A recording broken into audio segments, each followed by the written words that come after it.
Sports on Tap Detroit, brought to you by Tap and Barrel Grill, the Realtors of the Joe Wright Group, Jason Stiltner of Flagstar Bank, Baldman Entertainment. Good evening, ladies and gentlemen. Need all of you to stop what you're doing and listen. We are tonight's entertainment. We're here to fuck shit up. Sports the way it should be. Nothing sugar-coated, we loaded with all the information you wanted. From legends to prospects, nothing's off limits. Chris and Joe be taking on all topics with no stopping. They keep it rolling and going and ball hopping at a rate that's hard stopping. With news that's jaw dropping, they're getting it in. Sports Center competition, man, they in it to win. This ain't a fluke, from Carolina to Duke, from MSU to Michigan. You'll know if you listening, if you ain't, you missing it. All the excitement, they shock like a thundercloud and ride with lightning. Get it together, you know ain't nobody better. Bring heat than cold weather. You better put on a sweater, you better just let it go and all come and attack. Sit back, relax, let's tell them it's on tap. We'll do it live. Fuck it.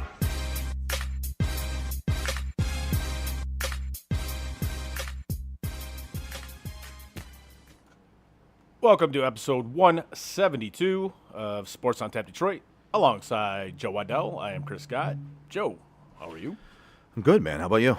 I mean, we had our Super Bowl hangover, so Yeah, we took a week off. We did. Kind of decompressed from doing the show week in and week out.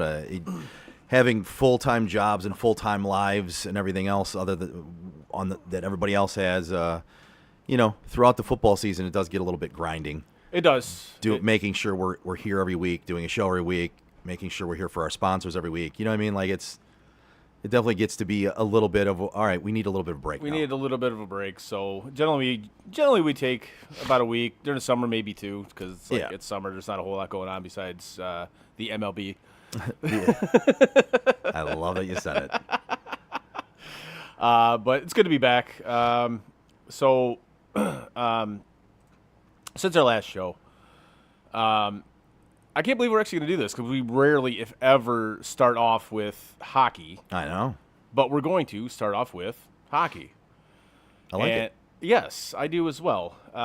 And the Four Nations face-off. Now, for those who aren't familiar with this, it was a mid-season tournament between the U.S., Canada, Finland, and Sweden.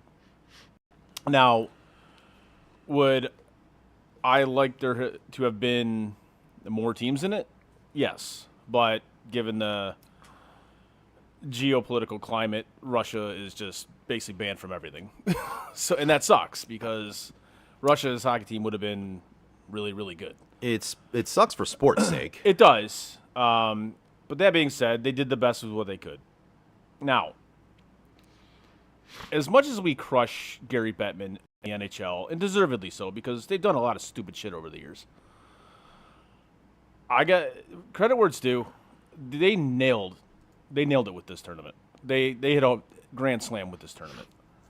Like, I watched every game, and I was kind of skeptical when this thing was first announced about a year or so ago. I mean, yes, I was happy to have international best on best back. I was like, all right, cool. It's about time. It's been almost a decade since we've had this.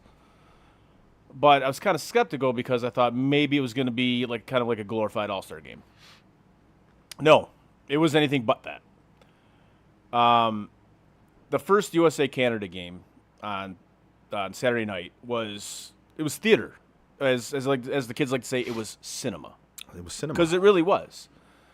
I mean, you had two of the biggest hockey powers in the world going head-to-head, best on best. And this is like the U.S.'s golden generation of hockey players. This is the best team they've ever assembled. Yeah. It really is. And the whole setup for that game, Saturday night in Montreal, and not to mention given the kind of political tensions between the countries. Oh, yeah. It was amazing. And I had never seen a game start off like that. 3 fights in 9 seconds. So I had neither. And so I watched quite a few of those games. I really enjoyed it. Yeah. But so Saturday, we were actually down at the Joe in the afternoon for Disney on Ice. All right. With my daughter, which is our yearly tradition. So I was spending the day doing things with her and stuff like that. I got back, and I hadn't turned the game on yet. Yeah. And Brooks texted me and said, "If you're not watching this game, you're missing out." Oh yeah. And he proceeded to tell me it was 3 fights in 9 seconds. Oh, and yeah. I was like, well, shit. So I stopped what I was doing with Ray, and I put it on. And Yeah. I rewound it back, because obviously with YouTube TV, it's anything that you like, it's going to record, Right. no matter what. That's what I love about it. Right. So I could click on that game real quick and go back, and that was one of the best 9 seconds of awesome. hockey I've seen since fucking 10, 15 years. I mean, it was, and it wasn't hockey. They were fighting. But that was the best 9 seconds of was- hockey I've seen in the longest time. It was great. That's what the NHL misses. Yep. Now, I'm not saying they have to go out there and play hockey in between boxing matches, but the enforcement, the enforcers, the fighting, the grittiness of it has been lost over the years in the NHL. Oh, definitely. And it's something that I desperately miss in the NHL. And that was fun, man.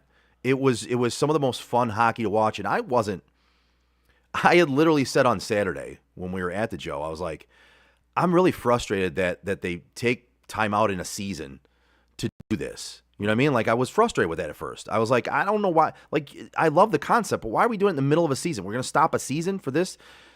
But the way it played out, I got to say I was wrong. I enjoyed it. I really enjoyed it. Like, to that point about them doing it midseason, I think, honestly, it's the only time you can do it because they don't want to go up against the NFL or college football, which I completely understand. I just hated the idea of literally stopping everybody's season to do this tournament that in reality meant nothing. Right. But again, in watching it, Right. I changed my mind. I was like, this is some of the best fucking hockey I've seen in a long time. It was fun. Just the hockey itself was like, it was so fast. It was every inch. It was fast. It was, but again, it was still tough and gritty, Yeah, man. it was was. like it was old school NHL hockey. It was awesome. Every inch of that ice was fought for. Yep. And again, even like the first 2 games, Canada played, and then like the Canada played Sweden and the U.S. played Finland. We were still kind of like, okay, but then you saw that USA-Canada game, and even the Sweden-Finland game that afternoon, and you saw it. Like, these guys were playing for keeps. Mm-hmm. And I'm like, yes, this is what has been missing from hockey in general for the past decade. So fuck you, Gary Bettman and owners, for denying us that for the past decade.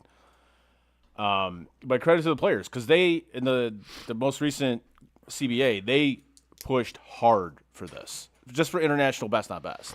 Right. And I'm glad they got it, because you saw what it did. You got it watching that game on Saturday night.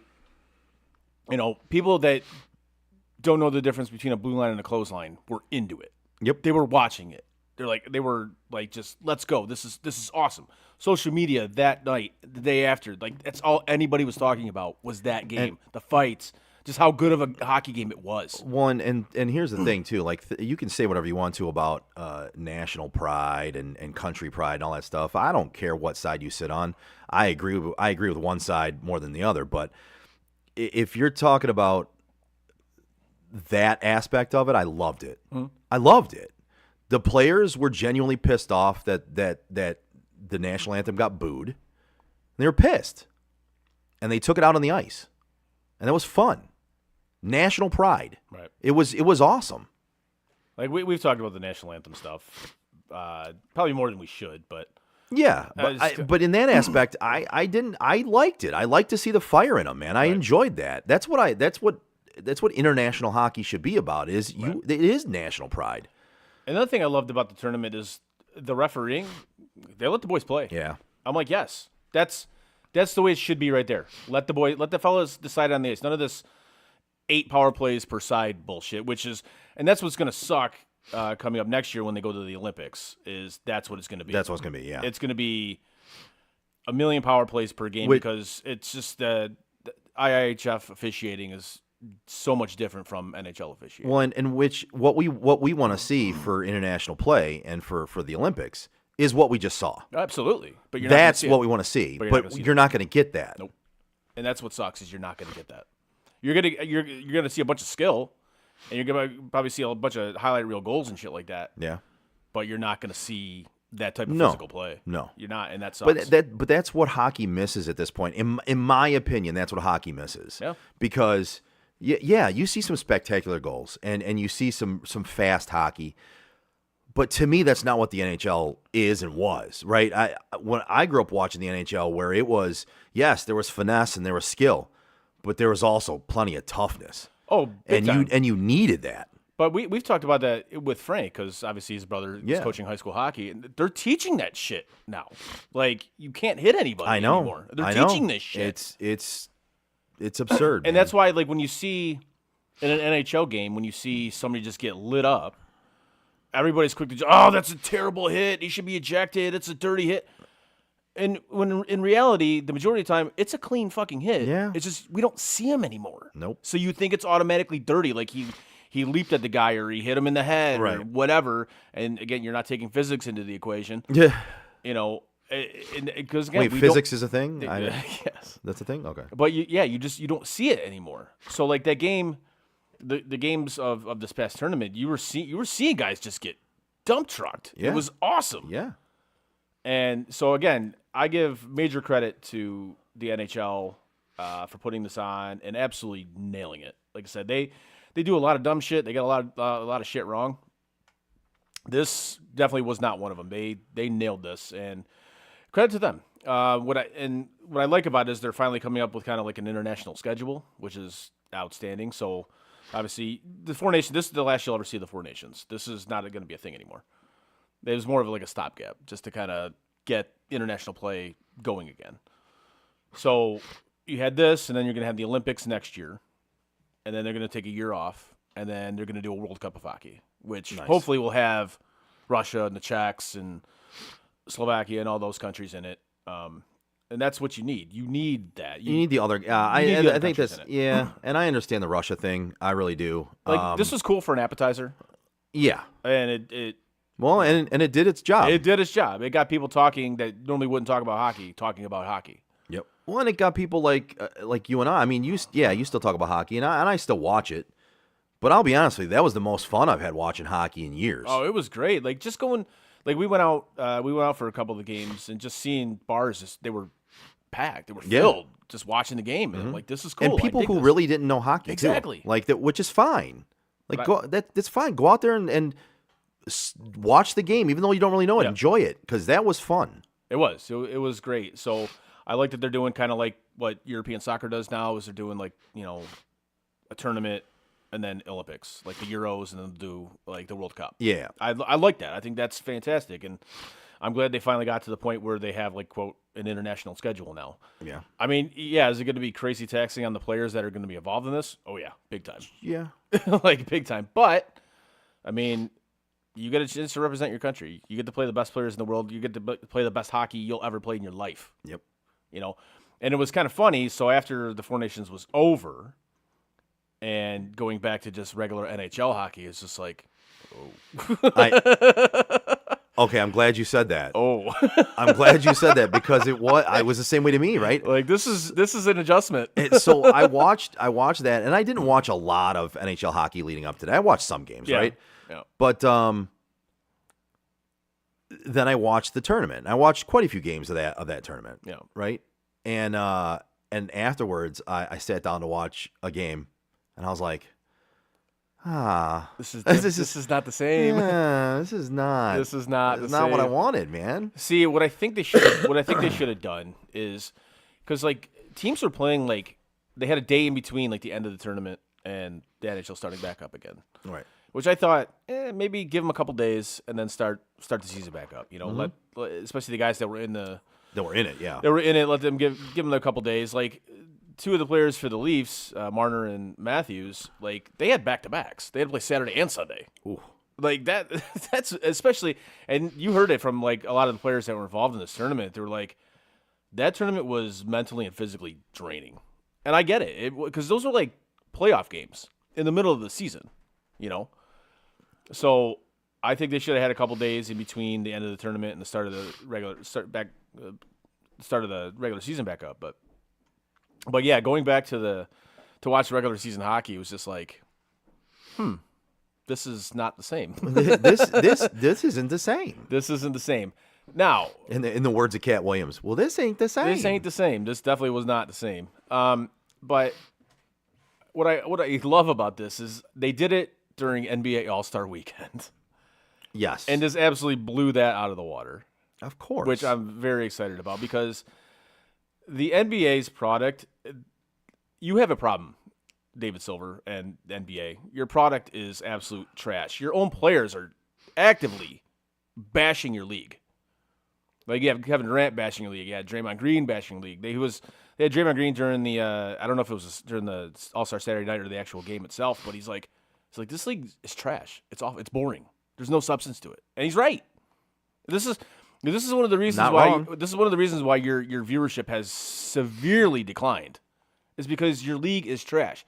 I heard a stat today, which I was kind of like taken aback by. I'm like, holy shit. So the 15-16 Golden State Warriors, right? Arguably one of the best teams ever. They have the record for most wins Yep. in a season. And, the Splash Brothers, all that shit. And we thought at the time that they probably shoot too many threes, whatever. They averaged roughly 32 three-point attempts a game. 32. Okay. Yeah. Yeah, I would have thought they'd average more, but they didn't. They averaged 32. Okay. The Boston Celtics this season, defending champions, Yeah.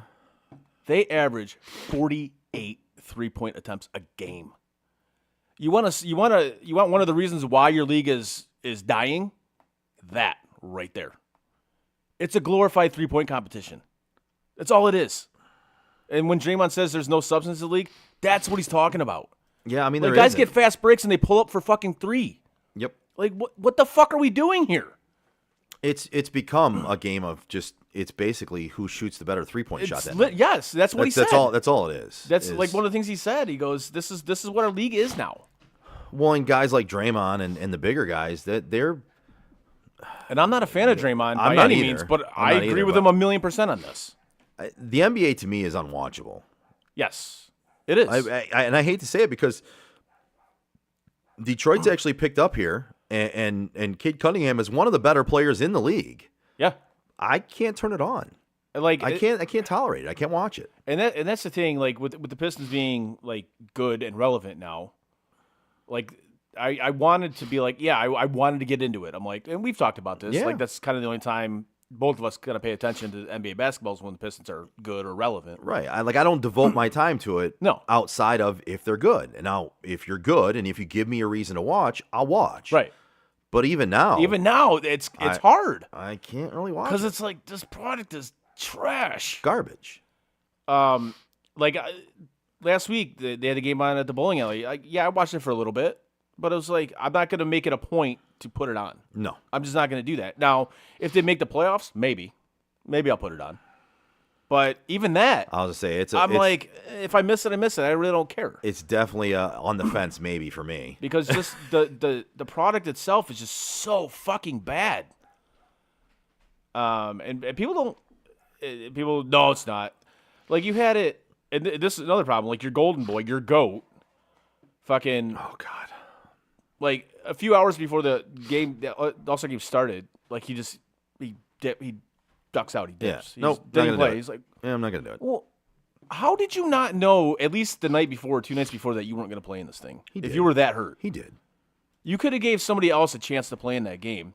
But no, you're selfish ass because this is why nobody fucking likes you, Right. except for bronzexuals Yeah. who think you're the greatest thing ever. This is why nobody likes you, is because you do shit like you do selfish shit like that. Yep. Well, because he listen. And he's one of the biggest reasons why this league is trash. I've had this conversation about other people in life recently, and if a few people that are listening, you'll know what I'm talking about when I say this. But there's so many people now that are look at me, aren't you proud of what I did? Can you give me congratulations? Can you pat me on the head? Can you slap me on the ass? Can you tell me I did good? And I want to be the center of attention. Look at me, everybody, look at me. And that's LeBron. That's LeBron. Through his entire fucking career. Oh, big time. It's and I'll be honest with you, nobody has lived in the shadow. Nobody has made him live in the shadow of Michael Jordan more than he has. Oh, big time. Because he himself has done everything he's done to try not to be in the shadow of a guy who you're never going to not be in the shadow of. No. You should have just tried to be your own and not worried about it. And that's the thing. If he had just done that, and Yep. then people would have decided for themselves if you were, quote, the GOAT or not, maybe more people would consider you the GOAT. Yeah. But when you call yourself the GOAT, I'm sorry, you're not. No. You're not. No. Mike didn't have to do that. No. He is. He's the best player ever. Mike just flat out lived I'm the Yeah. best. Right. Like he didn't go around saying it. But everything he did in life, Yeah. everything he did with basketball was with an aura of I'm the best. He didn't say it. Right. He just lived it. And that's the thing. You look at players, and that's the thing. People feared. Oh, Nobody fears LeBron. 100. Nobody fears LeBron. Nobody fears LeBron. Nobody fears. I don't LeBron. think anybody has feared LeBron. That's my point. And we're gonna catch shit for this, and I don't really fucking care. I don't care but, either. But nobody has feared. Nobody LeBron. has ever feared LeBron James. Nobody. But people feared Mike Absolutely. because Mike was a killer. LeBron is not. Yeah. LeBron has never been a killer. Mike had that killer instinct of when he had you down, he'd step on your throat. Game. Yeah, It's game. He steps on your throat. It's game. Like any inch of weakness, Mike was pouncing Right. and taking advantage of it. And I'm not saying LeBron is not a great basketball player. He has been, but everything you've done in your career to try and get out of the shadow of Michael Jordan has just put you right underneath the shadow of Michael Jordan. Well, yeah, like obviously jumping team to team Yep. and joining quote super teams. Well, Mike, blah, blah, he had Hall of Famers. He didn't have to jump team to team. His team was the dominant team. Exactly. Like, sorry. the whole time he was on the team. Yes. He even took time out to go play baseball and came back and won 3 more. Right. So I mean, like I don't know, it's just yeah, the NBA is it's in trouble. It really is. That's really all I could say to that is you guys got a problem. And like, I think I said. Tell me if I'm wrong, but I think I saw a stat where this is the league's, the NBA's worst ratings year ever. I believe it is. I believe you are correct. I think I saw. I had to look it up, but Yeah. I think I either saw it or heard about it. Is that their ratings are in the tank Nope, there. this season? Well, because I mean, you got players like you can actively see they don't care. Like when you got like the 8th dude on a bench making like $25 million a year, that's a fucking problem. Yeah, That's a fucking because that right there just says, well, shit, dude, I really don't have to do anything. I'm still gonna make $25 million a year. Okay, like why would I care? What would I care if we win? What do I care what we do? Doesn't matter. I wouldn't. And Well, maybe I would. I will say. but- I will say this though. Like obviously for what the NHL just did with the tournament, people say, oh, the NBA should be more like that. Guys, we have to take into account just these past 10 years or so, just the atrocious NHL All-Star games we've had. Yeah, Like the NHL finally got smart and caught lightning in a bottle and did something about it. yeah. Which again, credit to them. But we can't sit here and act like the NHL hasn't had terrible fucking All-Star games because they absolutely have. Ha, Brit. It's my buddy Brit. Brett. No, it's Brit. Brit. Yeah. All right. Brit says 25 mil can't take charge. Pussyfoot bitches. You ain't wrong, Brit. You ain't wrong. Pussyfoot bitches. But he makes an excellent point. Like just that in general. Fouls like what the hell they call fouls now? It's like, oh my god. Yeah.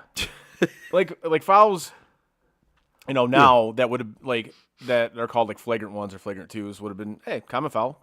Shoot your shots. Shit, back in the Moving on. day with Jordan and the Pistons, the Bad Boys, and they Even were the Celtics and Lakers. They were Celtics and Lakers. They were out there punching each other. like Heat, Like, no, Heat, I'm not, Knicks. and I'm not even talking about the fights. I'm talking about on the court punching each Yeah. other, nailing each other, and it would just be all right. Well, that's a foul. Take your shots. But now, you kidding me? Guy would get kicked off the court for doing that. Jail. We're talking jail. It's Like jail. Flat out. lock him up. Lock them up. But yeah, that's a problem because you see it with these players, and it's just like they just don't fucking care. It's like okay. But anyways, so moving on from this Four Nations NBA All-Star nonsense, I do want to hit the Red Wings. Really Okay. quick because, Yeah. I mean, they're doing some things. They are. They're currently in a playoff spot. They are. played significantly better hockey since firing Derek Lalonde and hiring Todd McClellan, Yes. which I'm not surprised about that because Todd McClellan's a really good coach. And he's proven it that he's gotten numerous teams to the playoffs, and I want to say he's taken a team to a final, but I could be wrong on that. I think it was a good move. Now, they have some cap space that they can play with, especially with Andrew Kopp. They just put him on long-term injury, so they can use his salary to possibly acquire kind of whomever they want, depending on what they want to give up, Right. because they have the cap space to do it. I'm curious to see what Yzerman does here. I really am, because it's like you need to get this team to the playoffs. Like, there comes a time, like, fans only put up with a rebuild for so long, and then to the point where they get like, okay, like when, like we've been rebuilding, and that's all well and good, but Right. what are we rebuilding towards? Well, and Where's the reward here? where's the reward and where's the accountability of it taking forever? And I think Steve gets a little bit of a free pass, right? I tell me if I'm wrong, but I believe he gets a little bit of a free pass for being Stevie Y. And he's my problem with Stevie at this point is that he's never really set expectations for this team. Anytime he's asked, he never is confident in setting an expectation for the team. It's always a little wishy-washy. It always gives him room to breathe if they don't perform. I'm not saying he's failed, but I think at some point there has to be a little bit more pressure put on him, Yeah. especially by the media, of Now saying that I will agree with you. With the of media, saying the media, like, yes. when is this going to happen? No, with the media, I agree with you 1,000,000%. Now, I think he does get somewhat of a pass just simply based on his track record It's and his name and his name. Yes, in Detroit alone, that name carries a huge weight. right. But I think I think his plan was kind of derailed a little bit by, I'm going to probably say, Chris Ilitch, Okay, the higher ups, because I don't think he wanted to go out and get the free agents and players that he did. I don't Okay. think he wanted to spend that money. I think he wanted to build this thing the way he wanted to build it with young players. which is so weird because Chris Ilitch in one team steps in and says you got to sign free agents and spend money, and then on the other team, and the Tigers, doesn't really step in and spend money. But the one team it's controlled money. You know what you have to. You know what you can spend. That's true, You yeah. know. But I don't think Yzerman wanted to build the team that way. I think he wanted to just get the core, and then slowly bring up more young guys. Right. So you got a team that are all low contract guys that are good, All homegrown. all homegrown. Yeah. So you can go on a run. And now what has happened is he was trying to do that, but I think he got some pressure from up above saying, no, you need to get some veterans in here, higher price guys. Right. We need to fill this building we need that playoff revenue. Well, and so I don't disagree with that. Where I would hold Steve accountable is in the guys he spent the money on then. That I would agree with, yes. And so I don't think a lot of them, if any of them, have really worked out. Right. And I don't think if Chris Ilitch put pressure on him to spend money, I don't think he put pressure on him as to who to spend it on.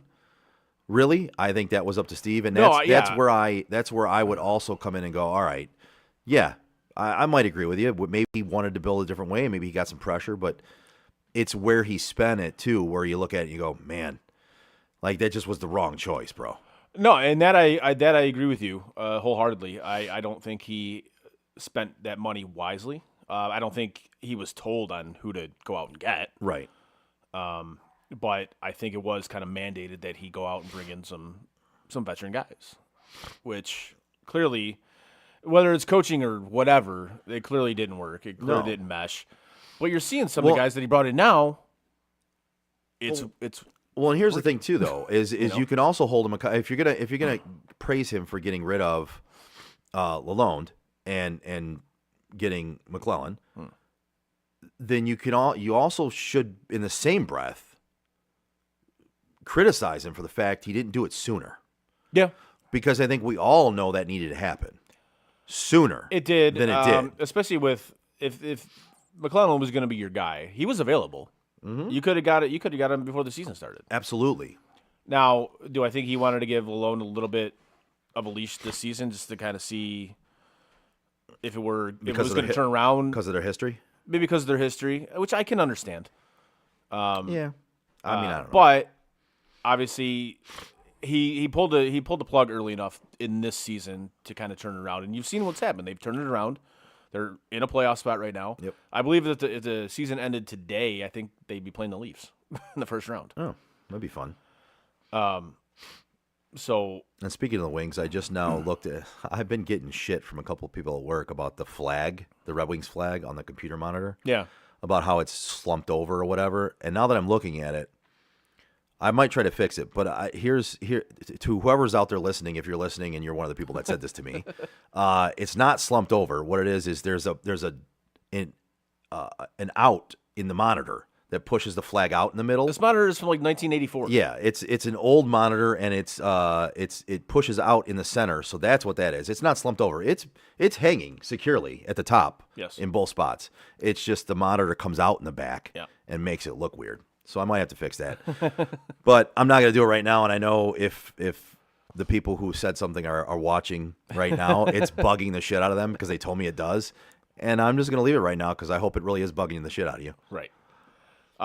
So, you know what? Before I get onto the other Detroit team I want to talk about, I want to give a shout out to Jason Stiltner.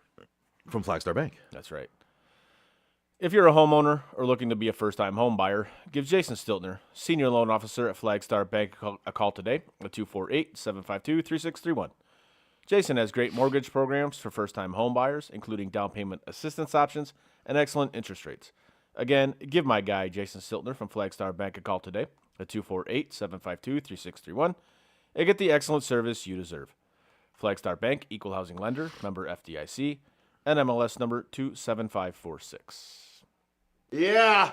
So, we got the Red Wings doing well, and then now we have, as we kind of mentioned a little bit earlier in the show, the Pistons are actually rolling right now. They are. 7 straight wins.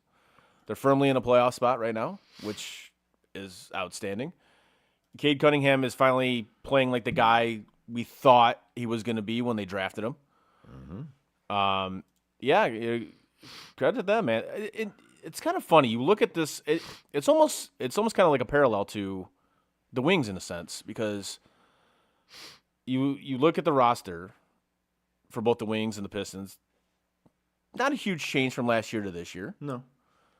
But both teams changed coaches, and both teams' fortunes have changed significantly. Yep. Detroit's on the Pistons are on a 7-game win streak right now. 7-game win streak. Like I said, firmly in a playoff spot, which is awesome.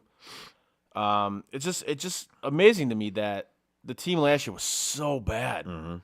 It was garbage. It was one of the worst teams of all time. It really was. Statistically speaking, yes.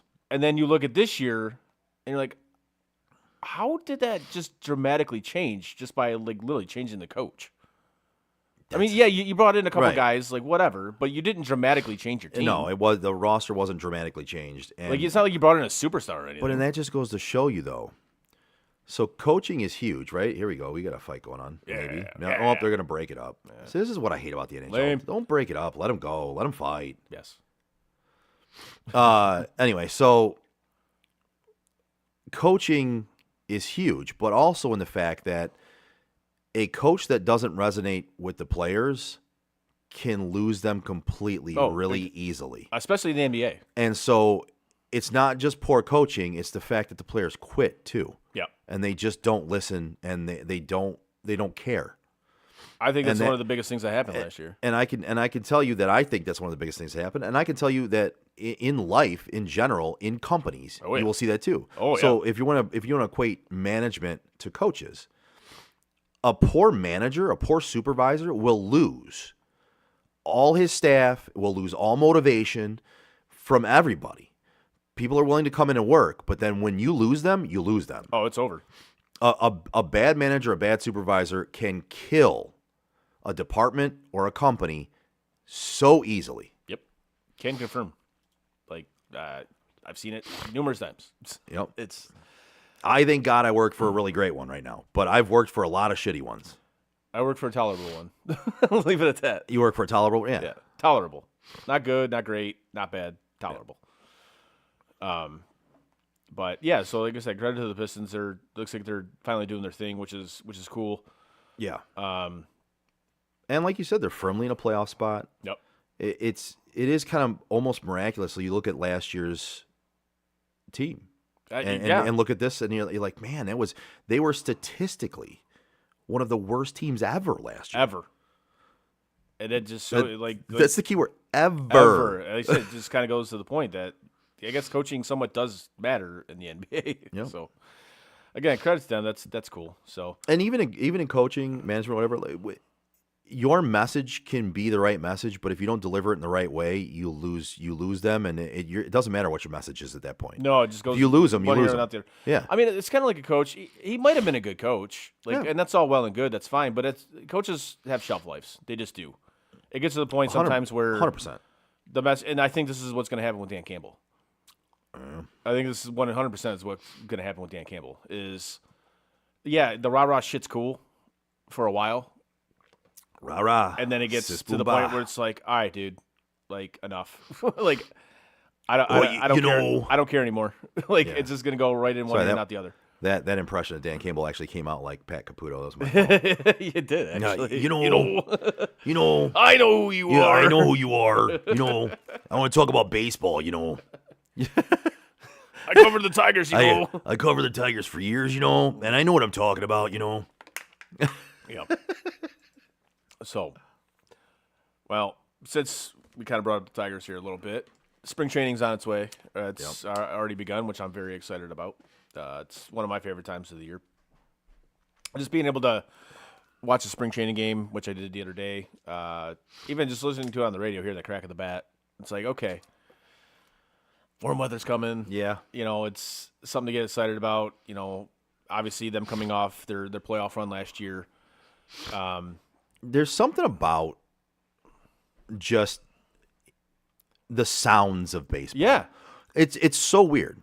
So like I as a kid, I don't know if you experienced, maybe you did. As a kid, I grew up and we listened to baseball games on the radio. Oh yeah. Right? It wasn't always on TV. We listened to it on the radio. Past sports, baby. Yeah, so the sound of baseball for me brings me back to childhood, but also it gets me excited about, like you said, warmer weather. And there's just something relaxing about sitting down and watching a baseball game. Oh, there is. Right? It whether you go there to sit down and watch it and hang out, or whether you watch it at home, for me there is something relaxing about baseball. Yes. And we were lucky. We had one of the best to ever do it on the radio. Yeah. So we were lucky with that. Because I remember, like, obviously as a kid, you had your bedtime or whatever, you had to go to bed. So put a radio on, like, under your pillow or next to your bed, whatever, and listen to the rest of the game. Yep. And you'd fall asleep to it. Like, that's one of my core memories of Yeah. childhood. It was amazing. Like I said, having Ernie call the games, it was. You know what's funny, man? I just happened to think of this, talking about the best to do it, right? Some of my best sports memories over the years are with you. It's truly. We've had some good. We've had some cool really shit. good ones. Like Yeah. going down for opening day, Yeah. not going to the game, just hanging out. And who do we run into? Ernie Harwell. Got a picture with him. And got a picture with him. Nicest dude on the planet. Cool stuff. Fucking amazing. Yes. Going to the ALCS Game 6, Game walk 4. off. Game Yeah. 4. Sorry, Yeah. walk off. Yeah. And then the national championship game down in New Orleans. That was awesome. Yeah. That was really cool. But thinking of Ernie and meeting Ernie on the Yeah. street, that just brought me to that. I'm thinking to myself, man, like we've had some really good sports experiences, man. I would concur with this. Yes, we really have. But getting back into the Tigers, like they obviously didn't make a huge splash in free agency this year, but they made some moves. Like I liked that they brought Flaherty back. See, to me, that is kind of a big move. I like that. Like you traded him away last year. Yeah. You got something for him, but you're still able to get him back this year. Right. And listen, if you're in a position like you were last year, maybe you sell him off again. But Yeah, he was a very, very good pitcher for you last year. he was. And even if you bring him back to keep him this time, It's a smart move. No, I concur with that. Like, so you bringing him in. I'm curious to see how the Gleyber Torres move is going to work out. And then obviously people were shitting all over him about them not getting Bregman. Look, we've trashed Chris Ilitch numerous times on the show, and again, deservedly so. I'm not going to kill him on this one. No. I'm not. He made a legitimate offer to Bregman, and Bregman said no. Yeah. Okay, fine. That I can live with. That I'm fine with. It's if you lowball him and he says no. That's just like, really, dude? So basically, you just did that to appease the family. Like, I made him an offer. He didn't want it. Well, you fucking lowballed him. Of course he didn't fucking want it. This one was a fair, legitimate offer that, you know, you look at it, you're like, yeah, that probably should have got it done, but Bregman didn't want to be here. As simple as Right. that. Okay, fine. And playing in that fucking ballpark, I don't blame him. Like, you're going well, to... and anybody that was Bregman or bust for me that's just ridiculous. That's ridiculous. Stop it. He's not that guy, guys. Like I understand why you would have wanted him on the team. I wanted him on the team. Yeah. He would have been an upgrade. Yep. But it But didn't happen. They made him a legit offer. yeah. And to bag on it now, it basically saying it was Bregman or bust is just a little silly, man. It is silly, especially when you look at kind of his stats, which are trending downward. They've declined the last are. 3 years. Like, I don't like to. I'm not an analytics guy, but I feel they should be used as somewhat of a tool to kind of see how future is gonna pan out, and you're starting to see it. Like, his numbers are trending seriously downward. Yeah. Now, did you want to sign him for 6 years? I didn't want to sign him for 6 years. Like, No. because the end of that contract is going to be awful. It's going to be flat out terrible. So when he finally ended up signing with the Red Sox, and again, I don't blame him playing in Fenway, right-handed hitter. You're going to just hit balls off the monster all the time. Fine. Yep. Like, I get it. You don't want to play in, like, an outfield that's bigger than fucking Yellowstone in Comerica. I get it. I can completely understand that. So people that are pissed off about it, okay, be pissed off about it. But frankly, it's kind of silly, like you just said. It's like, okay. Yeah, I don't understand the outrage of it. I mean, there's plenty of other things that I would concentrate my outrage on. Oh, for sure. Like, than just not getting Bregman. now, I will say, if the Tigers are in a race this year and they don't buy at the deadline, then I'm going to be furious. Because you have the number 2 rated minor league system in baseball, according to MLB Pipeline. Dennis just chimed in and said not many hitters want to play at Comerica. You're right, and Dennis, you're right, and I don't fucking blame him. No. I really don't. Like, you hit one to either right center or left center, it's damn near an out, like every time. Yep. I don't blame him one fucking bit for not wanting to play at Comerica Park. I really don't. But yeah, so like if you get to the deadline and you're in a race, you better go out and get somebody. You have the assets to do it. Yep. In your farm system. So if they don't, then yeah, I'm gonna be pissed. We'll be like, you're probably not gonna win the World Series this year. Fine, but you have the opportunity to get there. Like, I know obviously the Yankees are gonna be good, the Red Sox are gonna be good. Basically, the AL East is gonna be good. But you have an opportunity to win this division going away. Like, I don't think Cleveland's gonna be as good. The White Sox are arguably the worst franchise in sports right now. They're a dumpster fire. Yeah, I think the Royals are going to be good, and the Twins are the Twins, But I think if you make the right moves sometime during the season, Make the right move with the and if right you're- group. Yes, the Joe Wright group, yes, which I'll get to that in a second. But if you can kind of fortify your team, if they're in that race, yeah, you have the opportunity to do some major things here. Yeah. But if he doesn't do it, then it's just kind of like, all right, what? Come on, what else does this team need to prove to you? Like, this is a good baseball team. Make it a great baseball team. And that's kind of my problem with it but if you look at it, you can't even say he hasn't spent money. He has. I don't necessarily think they spent it in the right spots, and they haven't gone out and gotten the big payday, like the $150 million guy, No. Except for Javi, who have you seen Javi? Do I need to? Yeah, I mean, no, I'm. That's another thing. He's gonna make this roster. Oh, of course he's going to make this roster. It's just fucking insane to me. They're not going to buy out that contract. At this point in time, don't buy it out. Just fucking don't play him. Like it's bad enough you're paying the contract. You have to see him out there on the field every day too. It's Like that's like putting salt in a wound. It really is. Yeah, that was a bad one, and I understand why they did it. I understand, but I will also tell you that at the time, you and I both sat in this. Actually, no, it was at the other place. Yeah, but we sat there and said, I don't think this is going to age well. it did. It did. And not. it didn't. It did not. It didn't. Now, unless he's like holding on to his chips to go out and get Vladimir Guerrero Jr. next year, because he's not re-signing with the Blue Jays. No, From everything I hear, he's not re-signing with the Blue Jays. And who knows? He could be available at trade deadline He could be as well. Yes, he absolutely could be. And as I said, the Tigers have They have a farm system. a farm system where they could get What are this they done. Aren't they ranked second Yes, in total in farm systems? Like they're ranked second overall. Yeah. yes, they are.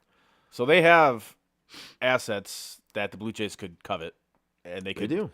Now, do you do that for a couple of months of Vladdy, not knowing if you're going to be able to re-sign him? I don't think. No, you would have to know that you're going to be able to re-sign him. No. I would want to know that I was going to re-sign him. I wouldn't do it for a couple months. That's a lot to give up for a couple months of a player. Honestly, it depends on where they're at. If they are like significantly out front in the AL Central, and you look at this team, you're like, it's kind of like that running back theory. You know, a team that might put you over the top Yeah. to win a Super Bowl. Yeah. Like, okay, so we got a really good pitching staff. We need a guy that can mash, that Yeah. might put us into a World Series. You know, So here's the thing that I see though. I would and consider it.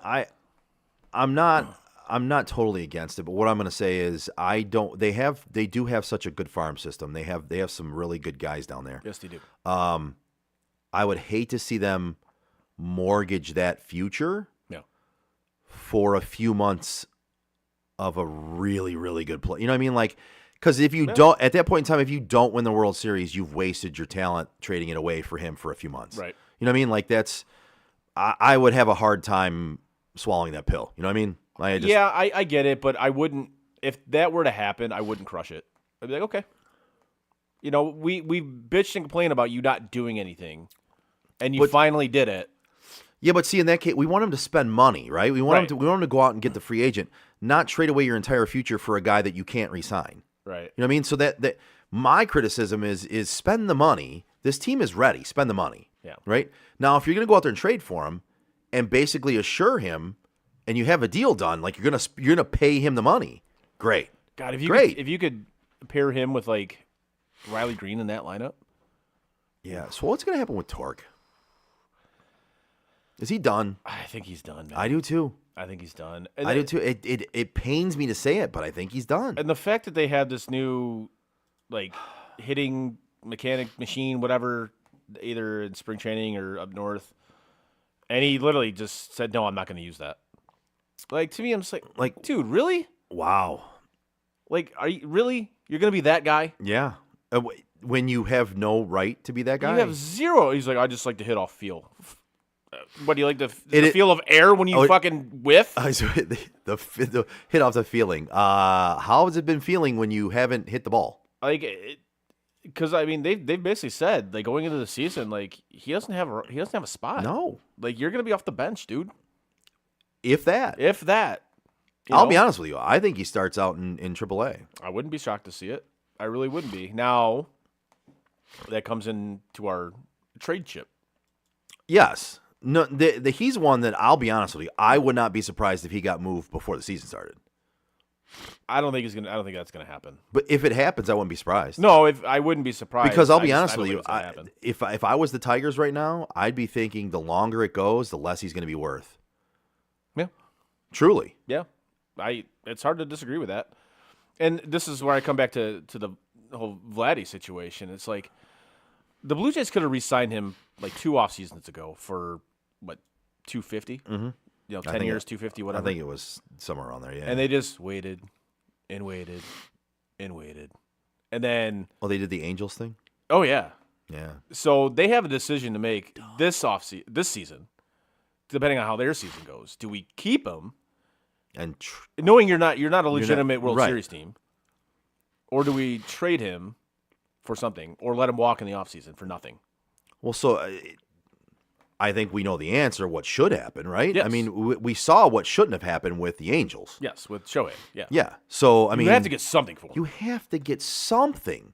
You cannot let the contract run out and get nothing for a guy like that. Because you cannot. They were talking to him. They were talking about the negotiations they've had. Because Vlad set a deadline. He goes, "I won't negotiate past this date," which was the beginning of spring training. Right. And they flat out asked him. He goes, "Were you guys, you and the Blue Jays, were you guys close?" And his answer was straight up, "No." No. I'm like, yikes. I'm like, how did you guys fuck this up that bad? Like, really, you fucked this up that bad. So now, wherever he's going to go, he's going to get between like 450 and 500. Yeah. When you could have had him for 250. Yeah. You know? For 10 years. For 10 years. You could have had him for 250 for 10 years, which would have looked like a bargain at some point because he's one of the best hitters in baseball. But now, you're not going to be able to re-sign him. Nope. I mean, you can because it's But- one of the richest teams in baseball. But you're not going to. But you're not going to. And you're probably going to lose him for nothing. Yeah. Unless you trade him at the deadline. So if that's me, I'm trading him at the deadline. Yeah, like if I'm a Blue Jays fan, I'm fucking livid about that. Yeah. But that's just piss poor management. It really is. So Yep. They made the wrong moves.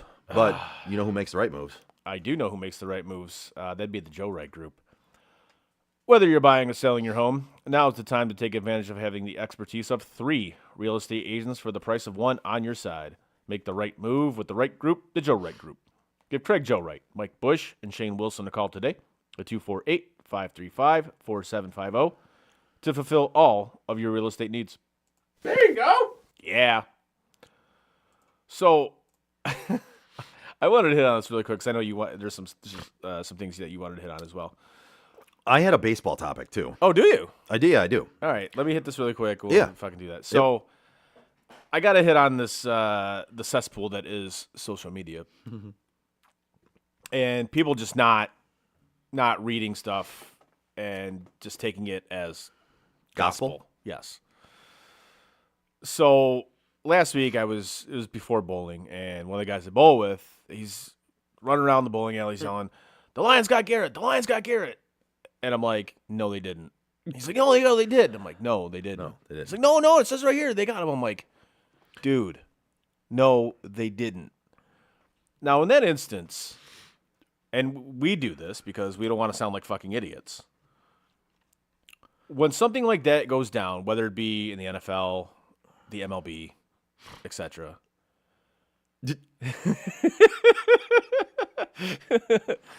Yep. You have to check, like Schefter in the NFL or Rappaport or whatever. And in the MLB, you have to check, like Ken Rosenthal or Morosi or whomever, one of those guys. Yeah. Just all you got to do is literally everybody's on social media now.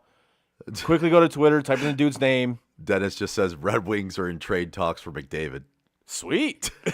Good for you, buddy. That's gospel. That is gospel. I've heard that's true. I've heard it. We're reporting it now. Yes, this has happened. Per Dennis Menard. Love it. Insider. Yeah. Dennis Menard, insider. Red Wings insider. I love it. That's great. The Wings are in trade talks for Connor McDavid. So, but yeah, so when it comes to that, lock it up. Hodge Padilla. Hosmizo championship. So, like, when it comes to something like that, like hockey, you look at, Elliot Friedman, guys like that, Darren Dreger, whatever.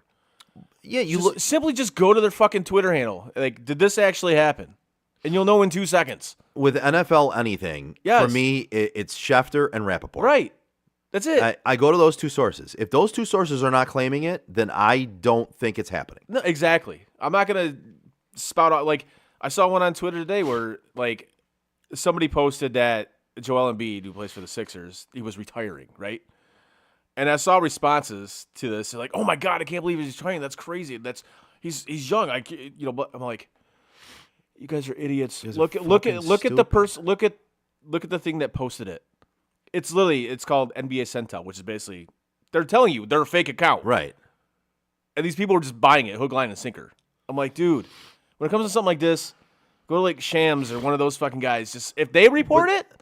Okay. That's part of the problem with social media in general so is Dude, I'll be honest with you. I'm on social media now very rarely because I can't take the bullshit. Right. So I'm on there. I post pictures of my kid when we do stuff, and I'm on there for the show. Yeah. That's it. Yeah. Like I can't take all the bullshit anymore. Oh, I just Like laugh like at it I, now. it's just Like, whatever. I laugh at it, but it's seriously so dumb. Like yeah. the things people say and they believe. Oh, yeah. And then they read something on there. And they just it's 100% true, and they Right. believe it. It's like, what are you No doing? research into it, nothing. None. Just, it's, No research at all. Their research is reading it. Yeah. Uh, I don't know what that is. Oh, their research is reading it right before they type something about it. Right. They read it on somebody's page or somebody's account. That's their research.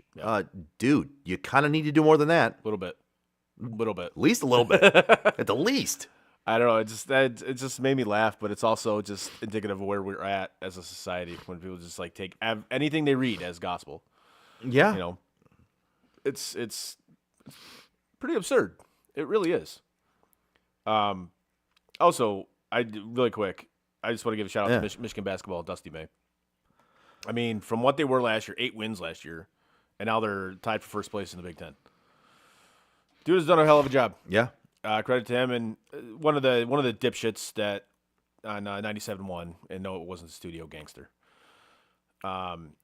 He posted on Twitter the other day. He's like, I can't believe Michigan signed Dusty May to an extension. I'm like, why wouldn't they sign him to an extension? I'm like, Yeah. he had leverage because there's a chance he could have gone to So it Indiana. wasn't Studio Gangster. It wasn't Studio Gangster. Was it his partner? No.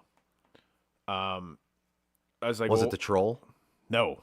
Really? Okay. No. Well, never mind then. I don't know. I was like, why wouldn't they re-sign him? Like Dusty May had leverage because Yeah. A, he could have left to go to Indiana, or B, because he has Michigan on the cusp of possibly winning a Big Ten championship. And the price is only going to go up, dude. It's not going to go down. it ain't going down. So why wouldn't you lock him up right now? And another guy we tend to hammer is Ward Manuel, and he got this done. So credit to him, he got it done. Yeah. Lock him up. He locked him up, and Lock it up. Hodgebadilla. Hajmadilla, Hosenzold, whatever championship. I love it. So yeah, credit. Big Ten championship. I like it. Now, that game last night they played Nebraska might be one of the worst basketball games I've ever seen, ever. Yeah. NBA, NCAA doesn't matter. It looked like Weren't they? I think I heard a stat. They were like 9 for 44 Oh, it was on so 3-point shots. Like it was like it was it was awful. one, it was one of the worst shooting games I think I've It was seen. It was really bad. and I didn't even watch it. I heard about it. But and, they got the W. They I got mean, the that's- win. Listen, that's all that counts. Sometimes but you got to win games, like especially coming off getting, I don't want to say jail sex by Michigan State, but Michigan State, especially the second half of that game, pretty much dominated the second half of that game. So it was good to see them come back, even though they played like absolute dog shit. And if they play like that in the tournament, they're going to be bounced in the first round. Yeah, it was such a bad basketball game. I'm glad I didn't watch it. Oh my God, it was so bad. I do enjoy college basketball when March Madness comes around. I enjoy love that. it. But Yeah. yeah, I'm glad I didn't watch that one. So, yeah, I just wanted to give a shout out to Dusty May and what he's done with his Michigan program to turn it around after Juwan Howard just basically drove it into the ground. Anyways, Not even basically, he did. yeah, he did. It was yeah.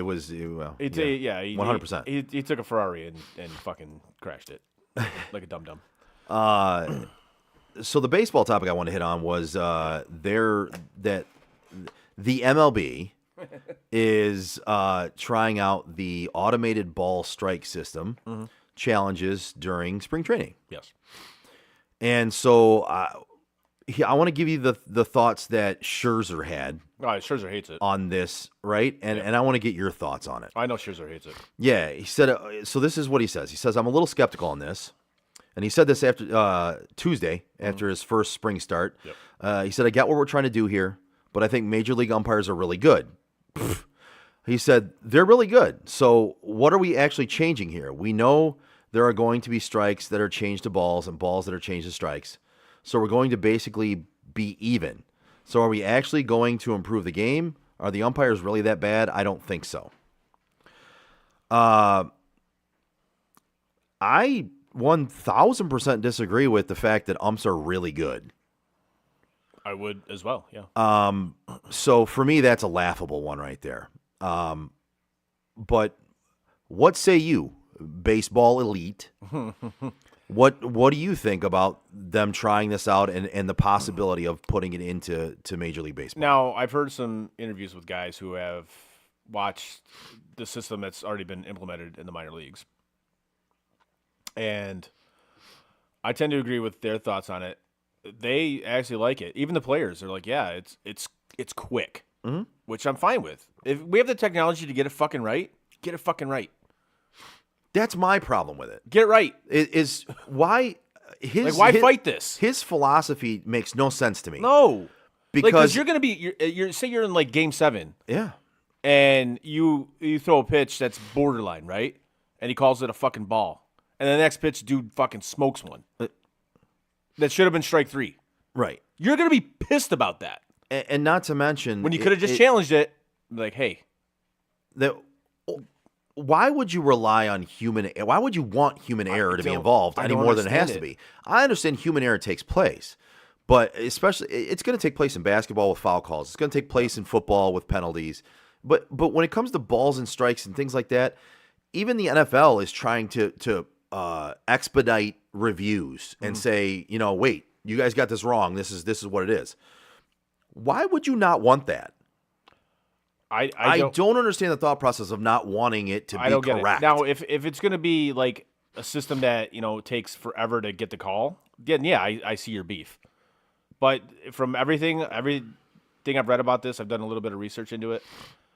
It's quick. It's like 10 seconds, maybe. Yeah. It's like strike, ball. All right, move on. Great. And it's kind of like the NFL challenge system. Like if you challenge it and you lose it, you lose your challenge. But if you get it right, you keep it. Right. All right, fine. And it says ABS challenges will be implemented in AAA this season. Yep. And could make it to the majors by 2026. Teams are allowed 2 challenges per game that a player will initiate, but don't lose one if they successfully get the call overturned. Yes. And to me, this is just a step in the right direction, right? For me, I'd like to see the ABS not even just be for challenges. I'd like to see it be used overall. It really wouldn't be that difficult. You have the umpire back there for out calls and things like that, but why can't you use the system for strikes and balls and strikes?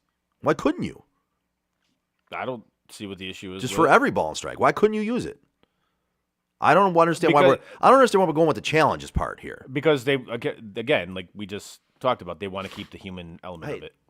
You're going to keep the human back there anyway for out calls at the plate and for those kind of calls.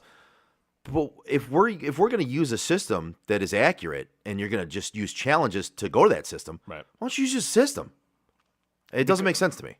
Because then they'll say, then umpires, baby steps is what it is. Maybe baby steps, or then umpires basically become irrelevant. And some of them should be. Agreed. Angel Hernandez. Angel, yes. They got that one right finally. So like, I'm fine with the challenge. Like I'm fine with it not being full time. I'm actually okay with that. Because now it plays in the strategy a little bit. Now you got to know when to use it, and I'm fine with that. That's cool. Like if you want to use it in your first at bat, okay, you better be right. That's all I'll say. You better be fucking right. Yeah. But I'm waiting to see it like happen in like a big playoff game. That's what I'm waiting to see. Yeah. But to the point is just, God, why are we so against getting calls right? Because it takes a little bit longer? Okay. Now, when you look at some of these NFL challenges and offsides challenges in hockey and NBA reviews, those take way too fucking long. So I would agree some of them do. I think the NFL's gotten much better at expediting it. I like what they've done. I'm never going to fully praise the NFL on some of their shit, right? We dog them all the time. But I can say I feel they've gotten it pretty right when it comes to trying to expedite reviews and expedite calls. I'm with you. If it's going to take forever and slow down a game and basically stop any momentum that any team has, I'm not for it. But we have the technology in place to make it fast and make a fast decision, then do it. Yes. Yeah, like that's like they slow it down to like the millimeter. Like I feel like if you're looking at it on video and you can't see it in real time, Right. then just stick with the call on the field. Like, what are we doing? I don't mind them slowing it down a little bit. It's Fine, you wanna slow it down a little bit? It's with hockey when they slow it down to the very, each pixel at a time. Right. You know what I mean? Like for like that- an offside or something Right. like that? That's the ones where Now, I'm on a like, goal, okay, fine. all right. On a goal, Right. fine. I'm cool with that. But on an offsides call, Offsides, like no. we're literally going frame by frame. Right. What are we doing? Those are the ones where I'm like, all right, I understand we want to get it right, but do we have to take 10 days to get it right? Come on. Yeah, there was one. There was one the other night in the Leafs Blackhawks game. It was a offside. 5 minutes. I'm like, And they went frame Oh by my God, frame I'm like, by frame, dude. trying to see where the skate was, trying to see where the puck was. Yeah. I was like, come on. Like, I still don't know how it wasn't called offsides, but that's beside the point. So they took that long and got it wrong? I thought they got it wrong, and it was for a Leafs goal. Yeah. I thought they got it wrong, but apparently it wasn't. Hey. So I'm like, whatever, cool. But anyways, That leads me into baseball season, and if you want to pick a great place to go watch some baseball this year, go to Tap and Barrel Grill in Shelby Township. It's one of the newest sports bars in Metro Detroit. It's an upscale sports bar, features over 40 craft beers on tap, handcrafted cocktails, a delicious scratch-made food menu, and an amazing patio to sit on in the summer while you're watching some baseball. It was voted best patio in Macomb County by Cranes Detroit Weekly. The comfortable feel, attentive staff, and fine dining food options make it a must-visit spot for sports fans and foodies alike. Whether you're watching the big game or just looking for a great meal, Tap and Barrel Grill has you covered. That's Tap and Barrel Grill. Visit them at 50055 Van Dyke Avenue in Shelby Township, or go to tapandbarrelgrill.com. now especially with warmer weather, hopefully on its way, and opening day is right around the corner. It is. I'm sure they'll have some food and drink specials for opening day. Absolutely. At Tap and Barrel Grill. So Absolutely. yeah, if you're in the area, stop them up there and have some delicious food, have some drinks, watch the Tigers. Sounds like a good day off of work. And we can speak from experience. The food is fucking awesome. Yes, it is very good. I concur with that 100%. So Just a couple football topics I wanted to talk about. for sure. So one is I saw this come out, and this is just kind of a fun topic. This is not really anything life-changing, but I saw top 5 NFC quarterbacks ranked by like 6 or 7 reporters, something like that. So, and I saw the NFC one. I'm going with the NFC one because we're in Detroit, right? And the Lions are in the NFC. And some of these are pretty. If you're a Lions fan, you're not going to like them, depending on who it is, right? And there's a few of them here. So, there's a couple people that have Jaden Daniels already ranked number 1 in the NFC in quarterbacks, No. which for me it's a little too soon for that, guys. Yes. Like you're jumping the gun here a little bit. I mean, you just look at C.J. Stroud. We had him as like the best quarterback ever 2 years ago. I mean, he had one of the best rookie seasons ever, That's my point. and then took a big step back. That's exactly my point. So here's the first one. It's got Jalen Hurts. Again, remember this is NFC, not NFL. NFC. Right. Jalen Hurts, Jaden Daniels at number 2, Goff at number 3, Stafford at number 4, and Baker at number 5. God, the NFC has some terrible fucking quarterbacks. So here's the next one. Jaden Daniels number 1, Yeah. Jared Goff number 2, Right. Jalen Hurts number 3, just won a Super Bowl. Yeah. Baker 4, Matthew Stafford 5. Yeah. I like the fact that Baker is in all these top 5s pretty much. It's funny. I know you would. I do like that. And I hate it for the team I root for, but whatever. Here's another one. Jaden Daniels. Yeah. Matthew Stafford, Jalen Hurts, Baker Mayfield, Jared Goff. Yep. Let's see. Jalen Hurts, Jared Goff, Jaden Daniels, Baker Mayfield, Jordan Love. Okay. Trying to see who came out of that one. Stafford was left off of that one. Jordan Love got added in. Right. Here we have one. Stafford. This is Braylon Edwards' top 5. Stafford is 1. All right. Hurts is 2. Daniels 3. Goff 4. Baker 5. So I guess here's Ryan Ermani. Matt Stafford 1. Jaden Daniels 2. Jalen Hurts 3. Jared Goff 4. Jordan Love 5. So I guess my question to you is, who's your top 5 NFC quarterbacks? Well, listening to these lists, only one person got number 1 right. Number 1 is Jalen Hurts. He is. Yeah. Yes. Jalen Hurts is number Absolutely. I'm glad you said that. 1. So That's why I said just won a Super Bowl. yeah, And Jalen Hurts is number 1. And the game he played in that Super Bowl, He like, was come on, outstanding. man. He was outstanding. Yeah, so Jalen Hurts number 1 with a bullet. After that, Jesus, I would probably put Stafford number 2. So far, we're 2 for 2. Then I would probably put Goff number 3. 3 for 3. I'd probably put Daniels number 4, and then Baker number 5. Okay, we're off on the last 2, but I got him flip flopped. Okay. So only because of track record for Baker at Right. 4, Daniels. Like you said, maybe I have some PTSD from last year with C.J. Stroud. Right. But listen, But putting him at number 1 is putting him at number 1 absurd. is crazy at this absurd, point. yes. He's played 1 season. Yep. Could he be better than all the rest of them when it's all said and done? Sure. Yeah, absolutely. But I'm not willing to put him up that high at this point. Yes. So No, yeah, he's not there yet. No. After 1 season, you can't put him there. no. So here's another one, and it's free agency landing spots, and it's where you would envision these players landing. So let's go over the quarterbacks, and I just want to get your opinion, and let's talk about their best landing spots, where you think they should go and where you think they will go. Okay. Okay, Sam Darnold.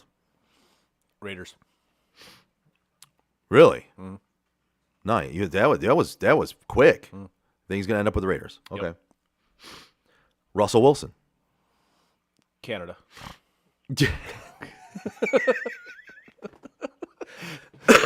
Oh, that was a better answer than I expected. That was a much better answer than I expected. That one got me. But for a real answer, Yeah. Cleveland.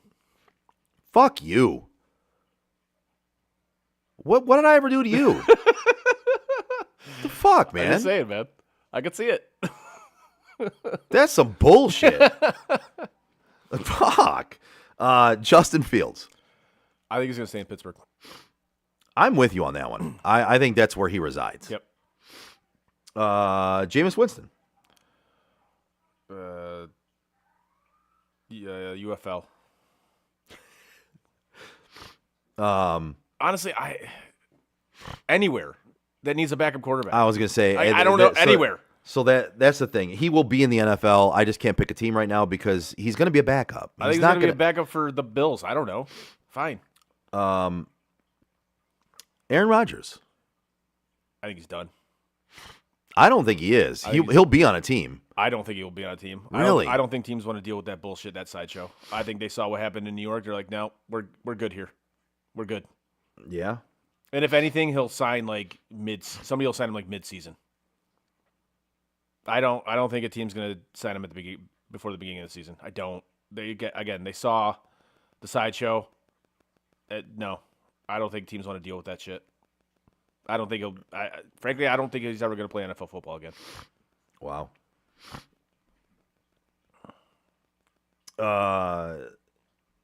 Let's see. Is there another one here?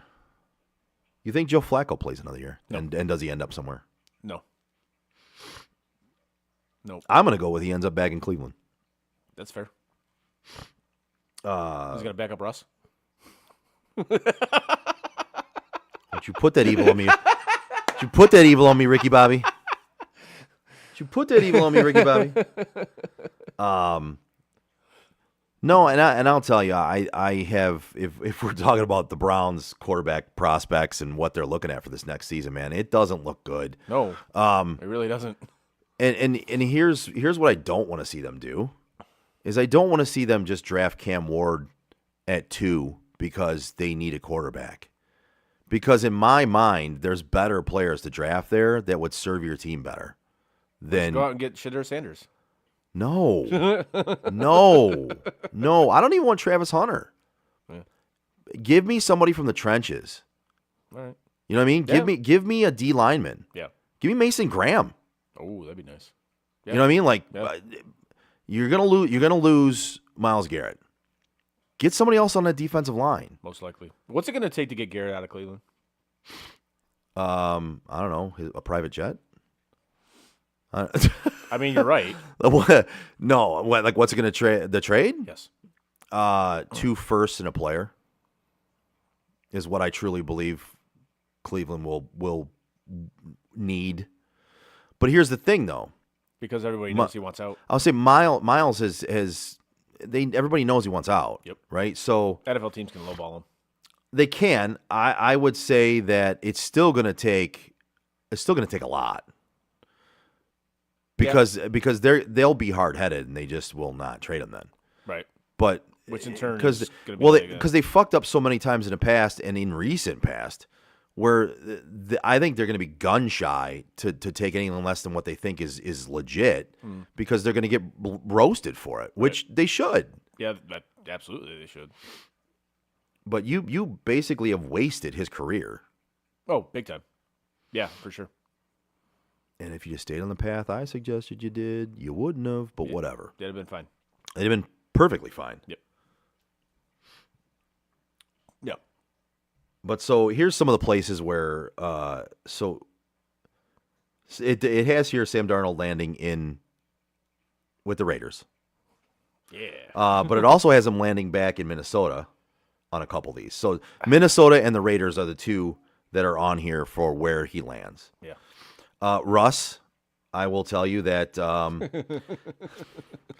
there's a couple of them with the Browns. Yeah, baby. And one person has him landing on the Giants. Oh, God. And then another person has him landing with the Raiders. I want him to go to the Raiders so fucking bad. I want him to go anywhere but Cleveland. I want him to go to the Raiders so fucking bad. Frank will lose his fucking mind. Yeah. So Justin Fields, the landing spots for him are the Jets, Okay. staying in Pittsburgh. Yeah. And those are the two, like 3 people have him staying with Pittsburgh. 1 has him going to the Jets. Right. Winston. So 1 for the Giants, 1 for retirement, another 1 for the Giants, another 1 for the Giants. So basically it's the Giants or retirement for him. Those are 2 bad choices. I'll be honest with you. It's not good choices. I mean, It's either you retire or you go play for the Giants. do you want one last payday?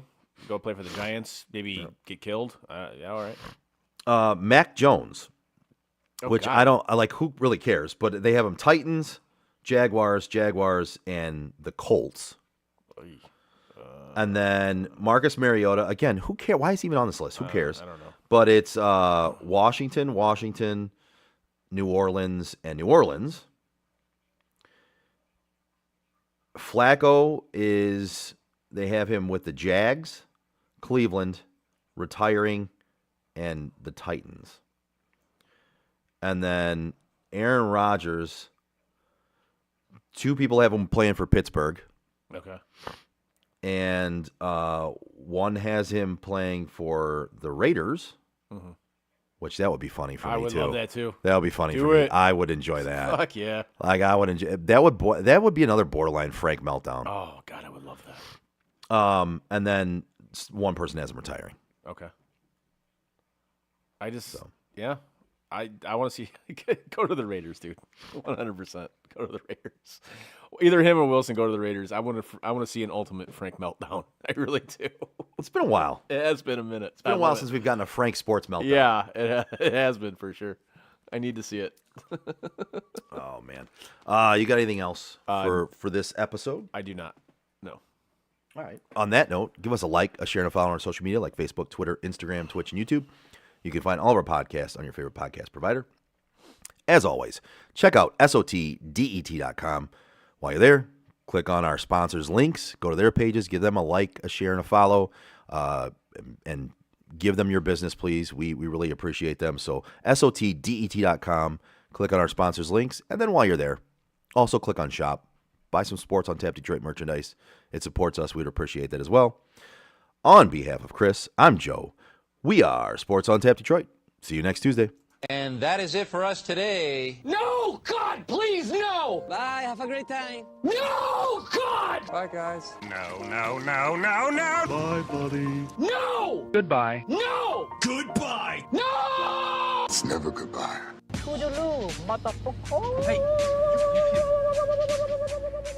You know, we've been through our ups and been through our downs. You were meant to be here tonight. You guys will always be in my heart. Great moments are born from great opportunity. I think the most important part is that we all stay together throughout. Don't give up. Don't ever give up. Live. Fight like hell. The best thing I have ever done, the best thing I will ever do, is be a dad. God, I love you guys. Mamba out.